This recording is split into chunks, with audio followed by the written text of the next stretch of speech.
Welcome to all to A&T Law World. വാഹനാപകടം ഉണ്ടായാൽ insurance കമ്പനിക്ക് പകരം RC ഓണർ നഷ്ടപരിഹാരം നൽകേണ്ടി വരുന്ന മറ്റൊരു സാഹചര്യമാണ് പ്രസ്തുത വാഹനം ഹയർ ഓർ റിവാർഡിന് നൽകുന്നത്. സാധാരണയായി ഒരു വാഹനം പ്രൈവറ്റായി രജിസ്റ്റർ ചെയ്താൽ അതിനൊരു പ്രൈവറ്റ് കാർ പോളിസി എടുക്കുകയും പ്രൈവറ്റ് ആവശ്യങ്ങൾക്ക് വേണ്ടി മാത്രം ഉപയോഗിക്കുകയും ചെയ്യേണ്ടതാണ്.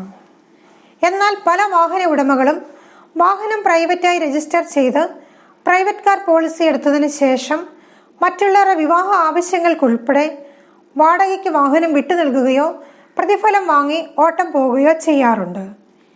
ഉൾനാടൻ പ്രദേശങ്ങളിലും ഗ്രാമപ്രദേശങ്ങളിലും ടാക്സി വാഹനങ്ങളുടെ അപര്യാപ്തത നിമിത്തവും വിശേഷ ദിവസങ്ങളിലും മറ്റും ചുറ്റുപാടുമുള്ള പ്രൈവറ്റ് വാഹനങ്ങളെ ഇത്തരം പർപ്പസിന് വേണ്ടി ഉപയോഗിക്കാറുമുണ്ട്.